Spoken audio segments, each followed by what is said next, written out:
Monsieur le ministre de l'Agriculture, de la Souveraineté alimentaire et de l'Élevage, Monsieur le ministre de l'Énergie, du Pétrole et des Mines, Monsieur le ministre du Travail, de l'Emploi et des Relations avec les institutions, Monsieur le ministre de la Santé et de l'Action sociale, Madame le ministre de la Jeunesse, des Sports et de la Culture, Monsieur le secrétaire d'État aux coopératives et à l'encadrement paysan, Mesdames et Messieurs les honorables députés, Monsieur le gouverneur de la région de Thiès,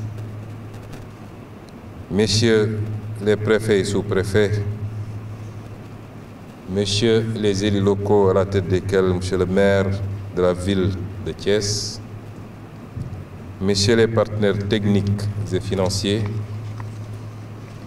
Monsieur le colonel commandant de la zone militaire numéro 7, Monsieur le directeur général de la Direction générale du service civique national et du volontariat, Monsieur le chef du centre d'entraînement tactique capitaine Mbaye Diagne de Thiès, Mesdames, Messieurs les directeurs et responsables des structures techniques, chers volontaires, Mesdames et Messieurs,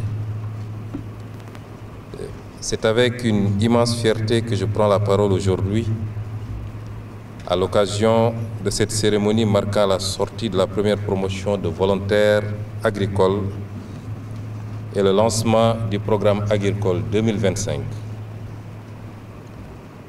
C'est d'autant plus un plaisir et un honneur que je le fais dans un lieu qui porte le nom d'un homme que nous devons donner un exemple quand on parle de volontariat, de civisme, de détermination et de patriotisme. Je vais vous parler du capitaine Mbaye Diagne.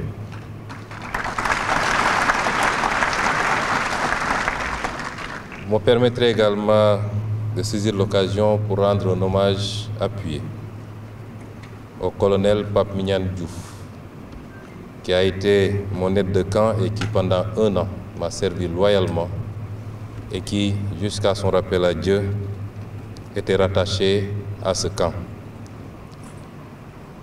Cette prise de parole est aussi l'occasion de mettre en avant une activité réalisée parfois dans l'ombre par de nombreux citoyens et résidents au Sénégal, mais avec un impact majeur auprès des communautés. Je veux parler ici du volontariat qui mobilise aussi bien les jeunes, les seniors et le 3e âge. C'est donc le lieu pour moi de féliciter et d'encourager ces personnes dont l'engagement volontaire depuis des décennies est inconditionnel. En ce jour historique, je tiens également à adresser mes chaleureuses félicitations à ces hommes et femmes qui ont choisi de mettre leur énergie et leur savoir au service du développement agricole et de la souveraineté alimentaire de notre pays. Cette dimension technique de la pratique du volontariat monte en puissance au Sénégal, à côté des formes d'engagement basées sur la cohésion sociale, le service à la communauté ou la transmission intergénérationnelle. Pour cette promotion, il est question d'opérer sur site, mais dans l'esprit de la diversité et de l'inclusion. Le Sénégal sera aussi appelé à expérimenter la pratique du volontariat à distance, ou une forme d'intervention hybride permettant notamment à la diaspora sénégalaise et africaine de contribuer au développement du pays. Chers volontaires, venus des 14 régions du Sénégal, vous avez répondu librement à l'appel de la République, ce qui est sans conteste la plus belle preuve de patriotisme, de civisme et d'engagement.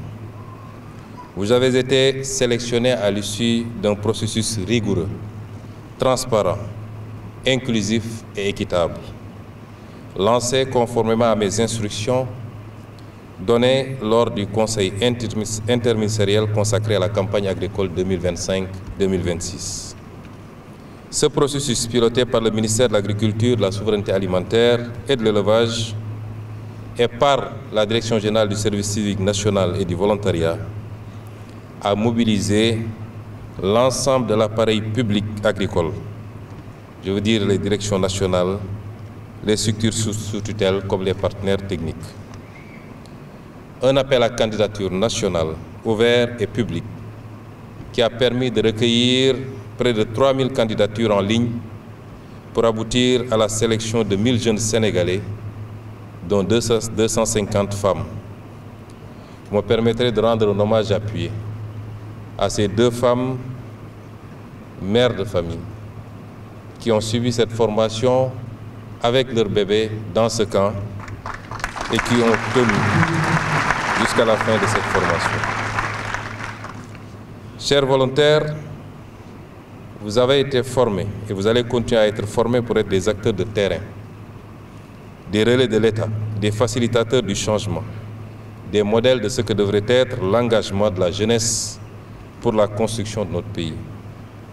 Vous serez déployés dans les terroirs agricoles, dans les villages, dans les zones de production.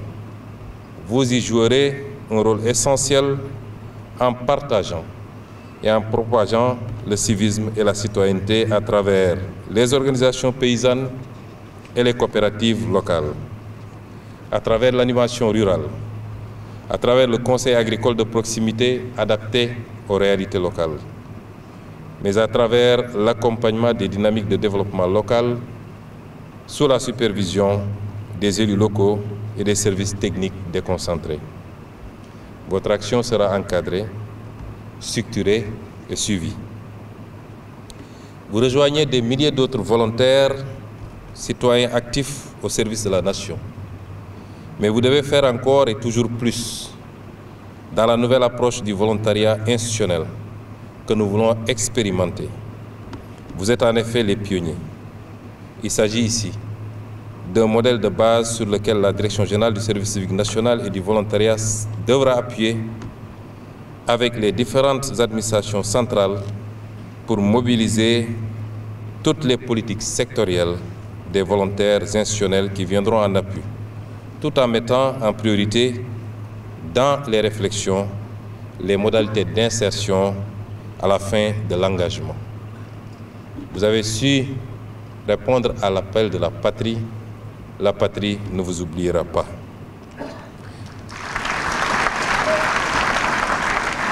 C'est ainsi un moyen pour renforcer l'employabilité des Sénégalais en général et notre jeunesse en particulier. Mesdames et messieurs, le Sénégal, sous la haute impulsion de son Excellence Bassirou Diomaye Diakhar Faye, président de la République, a fait le choix d'un volontariat inclusif, accessible à tous les âges, à tous les profils et à tous les secteurs d'activité. Le repositionnement au niveau de la primature a effectivement l'ambition d'en faire un élément central de la réalisation des politiques publiques en matière de développement. Par conséquent, l'agriculture que nous célébrons aujourd'hui ne sera pas le seul secteur concerné. La pratique du volontariat institutionnel s'ouvre au commerce, à l'éducation, à la santé, à l'environnement, à la culture, au numérique, à la protection civile, bref, à tous les défis qui façonnent notre avenir collectif. C'est le lieu de vous annoncer ici notre ambition de créer le plus grand centre de transformation pour l'employabilité en Afrique, avec presque tous les métiers portés par la Direction générale du service civique national et du volontariat.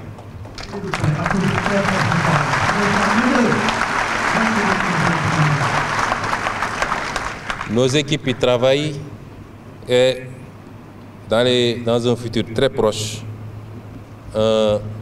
une assiette foncière sera déployée pour pouvoir édifier ce centre qui nous permettra sans conteste de permettre le cyclage ou le recyclage de la jeunesse, d'une partie de la jeunesse, d'abord dans le cadre du volontariat, mais plus tard dans le cadre des reconversions, des métiers de reconversion. Mesdames et messieurs,